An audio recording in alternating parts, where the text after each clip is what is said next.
tekan dia kat mana? Weh, ya Allah, ya Tuhanku. Oh, rupanya tekan saja. Tak boleh buka. Inilah kabinet yang ada di Signature Kitchen. Dan bila buat macam ni, sebenarnya banyak tempat kita boleh jimat. Ruangan kita lebih besar. Tolak balik je laci dia. Okey, tutup.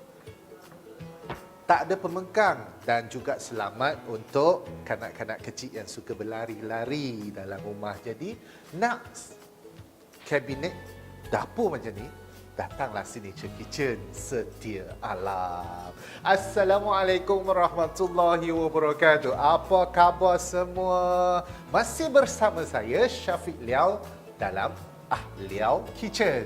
Baik, hari ini saya nak kongsi satu resepi. Para penonton semua mesti tengok bahan atas meja saya ni, banyak kan? Sebenarnya ini menu yang paling senang nak buat dan boleh makan untuk buka puasa dan juga untuk kita bersahur dan boleh makan ramai-ramai lagi. Okey, baik. Saya tak nak cakap, saya nak perkenalkan menu hari ini adalah menu kita panggil sup shark fin. Tapi saya tak guna shark fin. Sebab kenapa? Kalau shark fin, dia akan potong sirip daripada ikan jerung itu sendiri. Jadi, bila dipotong, ikan jerung tu dia akan campak balik ke laut. Bila ikan jerung pupus, nanti saya akan cerita apa yang akan terjadi. Kita kongsi menu dulu. Okey, bahan utama untuk hari ini. Okey, stok ayam, iaitu air rebusan ayam. Itu penting. Air yang tadi saya rendam dengan cendawan. Bahan-bahan isi-isi dia, crab stick atau filet ketam yang kita biasa tengok tu, yang panjang-panjang tu. Lepas tu dicari-carikan. Okey, lepas tu isi ayam, nak guna bahagian dada ke, nak guna bahagian peha ke, tak kisah. Direbus dalam air. Inilah jadinya air rebusan tadi. Okey, lepas tu dicari-cari begitu juga. Nak mudah, nak cari mudah, sebenarnya boleh guna lesung batu, tumbuk dulu. Dia dah hancur, cari-cari je. Okey. Lagi kita ada cendawan kering yang telah direndam dan telah dipotong ikut hiris macam ni. Air dia jangan buang. Tapi sebelum rendam tu pastikan basuh dulu untuk kebersihan. Sebab kita tak tahu tempat berjemur cendawan ni macam mana. Jadi kenalah kita basuhkan bersih dulu, baru kita rendam dan gunakan air dia. Okey, halia ini pasti. Bawang putih. Okey, bahan-bahan untuk perisa. Sos tiram tak boleh tinggal. Okey, baik. Saya ada minyak bijan. Minyak bijan tahu tak? Minyak bijan. Okey, sini ada dua benda yang kuah yang berkala hitam ini. Ini adalah cuka hitam. Okey, cuka hitam nanti kita akan guna pada penghujung nanti sebelum kita hidangkan. So, saya akan letak di sini dulu. Kicap. Okey, kicap cair sahaja untuk sebagai perisa dan stok ayam cair. Saya lebih suka guna yang liquid lah. Okey, kalau nak guna stok ayam serbuk ke, stok ayam cube ke pun buat tak ada masalah. Okey, ini tahu tak apa? Ini merupakan sate ikan yang dalam packing kecil-kecil itu yang biasa kita buat jajan, kita makan. Jadi saya hancurkan sebab saya tak jumpa serunding ikan atau serunding ikan bilis atau serunding yang berkaitan untuk tambah perisa. Sebab yang ni, sup ni dia akan seakan rasa macam seafood sikit. Okey? Jadi nak mula masak, saya akan buat. Okey, lupa ada gula.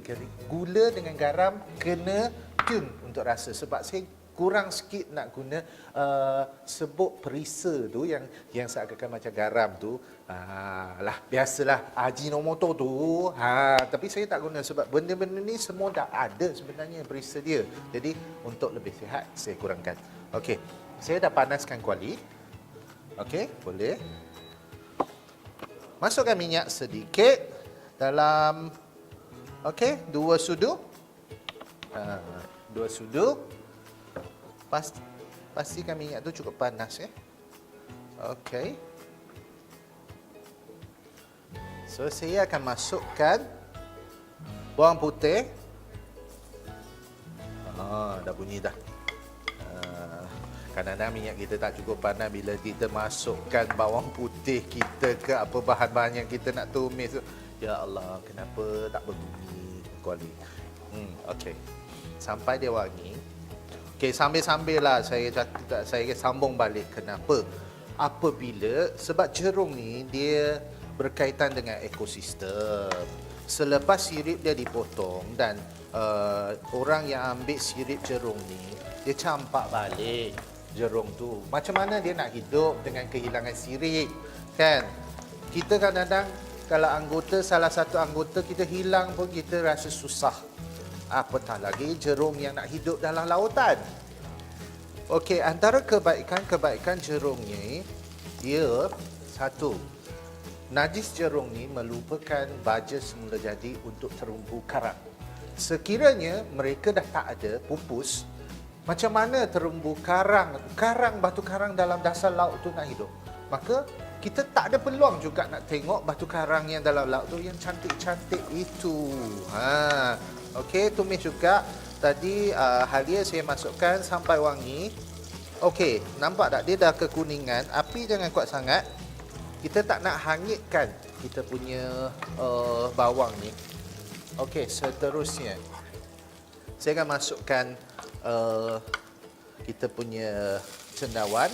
Cendawan agak-agaklah, kalau rasa tak nak banyak, tak perlu guna banyak, anggaran je. Yang ni sebab saya masak nanti bersama penerbit kita, adik-adik intern yang bersama saya ni untuk makan bersama nanti. Okey, tumis sampai wangi. Cuba tengok tuan-tuan. Okey. Okey, kita kuatkan api. Cuma yang tak best ya, kalau kadang-kadang buat apa dapur elektronik ni tak perlu nak pegang-pegang macam ni. Dia bukan tak best kalau sebab kita dah biasa kan, kebiasaan manusia kan. Jadi cuma keadaan macam ni kadang-kadang kita tak nak yang biasa mungkin terpaksa berubah seperti yang sebelum ni kita mengalami masa pandemik COVID dulu. And jadi masa pandemik ni pun kita kena ada kehidupan normal baharu. Jadi itu antaranya perubahan dalam hidup rutin harian kita. Okey, dah wangi. So saya akan masuk stok ayam saya. Jadi untuk menu ni saya tak guna dengan air dah sebab air dah ada stok ayam ni. Okey. Masukkan. So anggaran kita nak masak untuk berapa orang lah. Kalau kita nak kat rumah nak masak anggaran untuk 4-5 orang untuk makan 2 kali, mungkin kita guna 2 mangkuk air dah cukup dah. Okey. Okey, ni air cendawan tadi saya masukkan juga. So sebenarnya banyak bahan-bahan sumber-sumber daripada bahan-bahan yang kita guna ni boleh guna untuk masakan. Itu antaranya kenapa kadang bila kita tengok kawan-kawan Tionghoa kita, masyarakat Cina kita, dia masak sup dia tak guna sup buncut atau rempah-rempah yang banyak. Dia banyak guna pati daripada bahan itu sendiri. So saya biarkan sekejap. Saya akan bagi sup ni didih dulu. Nanti kita kembali untuk sambung langkah-langkah seterusnya untuk menu ini. Alhamdulillah, air saya dah didih. Yang tadi saya tumis dengan bawang putih, halia dengan cendawan tadi. Okey, sekarang saya nak masukkan isi ayam yang saya carik tadi. Masukkan dulu.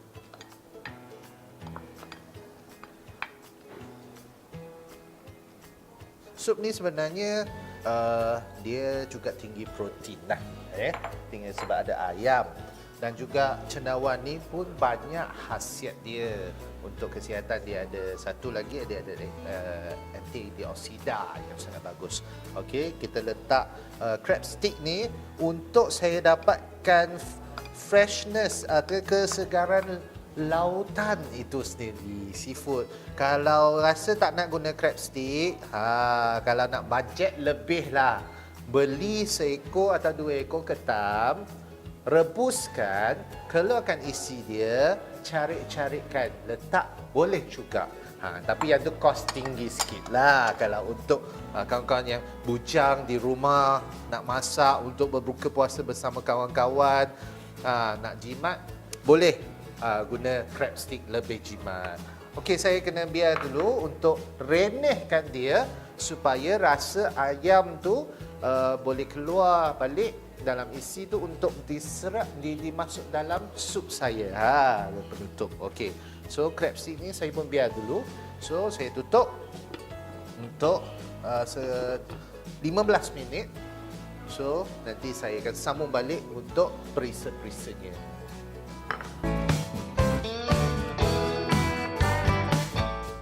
Alright, alhamdulillah, saya punya sup dah didih.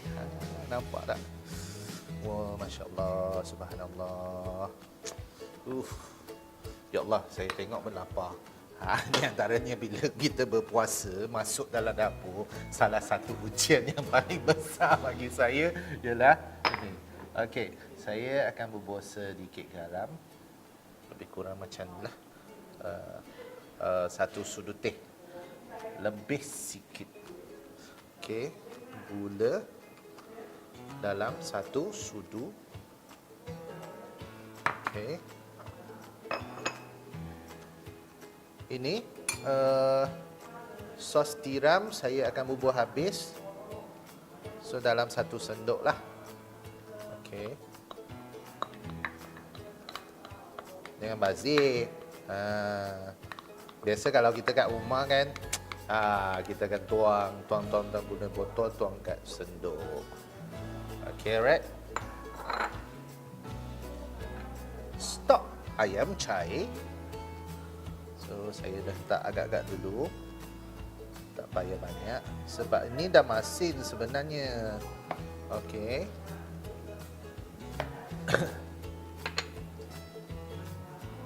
Okey, ini kicap Ini cuka hitam Cuka hitam macam mana nak beza sebenarnya? Cium sikit, dia bau masam. Okey, kicap saya bawa sikit je, saya tak nak banyak sebab saya tak nak hitamkan saya punya ni kuah saya. Okay, so just slightly a bit brownish macam tu dah. Sikit koko, taklah pucat kan. Okay, saya akan masukkan minyak bican sedikit je.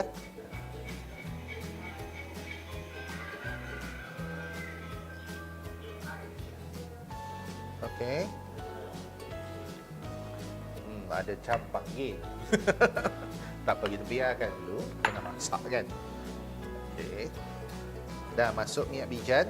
Okey, cukup dah. Sebut lada. Ikut selera sebab ada orang mungkin dia agak alah dengan sebut lada. Jangan banyak sebab setengah orang memang dia tak boleh makan. Lepas makan dia merasa terus mata dia akan kabur. Dia allergic lah tu. Dia tak sesuai. Okey. Biar dulu. Saya nak keluarkan sesuatu. Peti sejuk. Okey. Saya keluarkan telur ayam. Basuh dulu Kena basuh. Cuba tengok telur tu keluar daripada mana. Dan bila ayam bertelur, telur tu jatuh di mana. So, basuhkan demi kebersihan. Okey. Sekejap. Ni.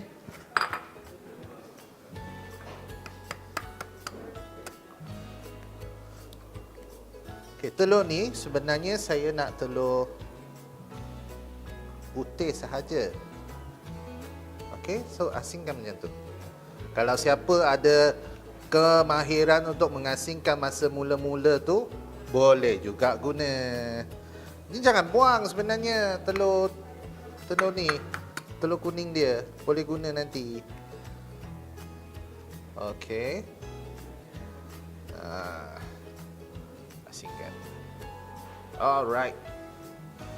Okey. Dah didih dah. Bismillahirrahmanirrahim. Okey, cantik dah kita punya kuah. Nampak tak sini ada tepung? Bukan tepung gandum ya. Ini adalah tepung ubi kentang saya gunakan. Dia lebih, bila kita buat, dia punya kuah lebih cantik, lebih berseri. Okey, sebelum tu saya buburkan sikit air yang dah ditapis. Senang kan ada dapur macam ni? Wih, ya Allah. Idaman. Bukan idaman apa suri rumah je. Idaman tukang masak dapur macam saya ni.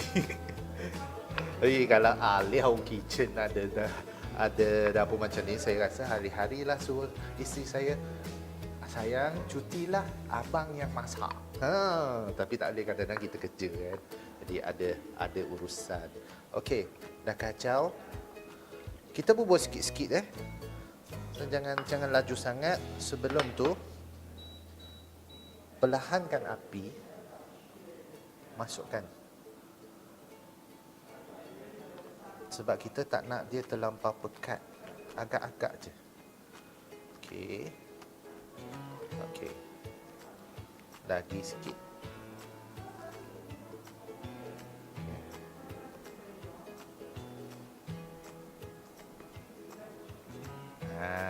Nampak? Biar dulu sebab ni kacau. Sebenarnya dia dah pekat dah tu. Masya Allah. Okey. Saya biar sekejap untuk 3 minit. Kita sambung balik. Macam mana kita nak letak telur itu sendiri.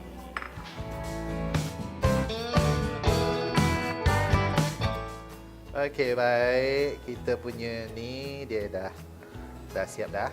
Nampak tak pekat dia? Kita tak nak pekat sangat sebab kadang-kadang ada orang dia rasa pekat tu dia rasa geli tekak pula. Okey. So saya akan masukkan telur putih. Tadi saya asingkan kan. Okey. Api jangan kuat sangat. Sederhana. Kacau, sambil tuang sambil kacau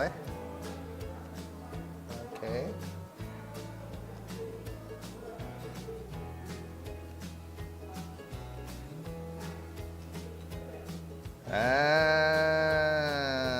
Kalau nampak, tengok dia dah jadi macam dia punya putih telur tu. So dia bertambah serilah untuk sup kita ni. Okey, sebenarnya dia dah siap dah sup kita. Ini sup, bukan sup shark fin betul, tapi saya panggil dia lebih ke arah sup. Kita panggil sup seafood lah. Okey, boleh tak sup seafood? Okey lah, good. Dia kalau Chinese dia panggil dia yu ci tang, tapi saya tak guna shark fin untuk jaga ekosistem. Okey, saya dah siap dah. So saya dah boleh hidang. Cang-cang. Senang kan? Okey. Saya boleh ni offkan api. Saya nak sendok besar sikit, senang nak cedok.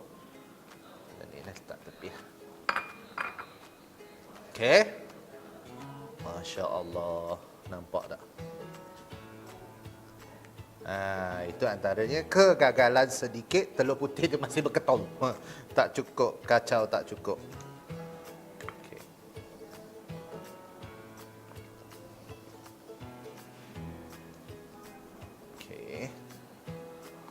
So baki kita boleh simpan lah. Kalau untuk sahur, sahur pun makan sup panas-panas. Lepas tu buka puasa, kita rasa sup pun panas-panas dengan nasi. Ya Allah, mencabar. Okey. Tadi saya kata ni cuka hitam. Tuang sikit. Ikut selera masing-masing sebab dia masam. Okey. Lepas tu sate ikan atau serunding ikan bilis pun boleh. Tabur sikit ke atas. Okey. Untuk dapatkan dia punya freshness, kesegaran lautan itu sendiri. Okey, baik. Alhamdulillah, sup kita, sup shark fin tiruan dah siap. So saya harap semua penonton, follower kita, peminat kita boleh cuba menu ini. Sangat mudah, tak susah pun. Okey. Jadi sampai di sini saja. InsyaAllah saya akan kongsi menu-menu akan datang pada episod yang seterusnya. Okey. Selamat mencuba dan salam Ramadan buat semua. Wabillahi taufiq wal hidayah. Wassalamualaikum warahmatullahi wabarakatuh. 我们再见。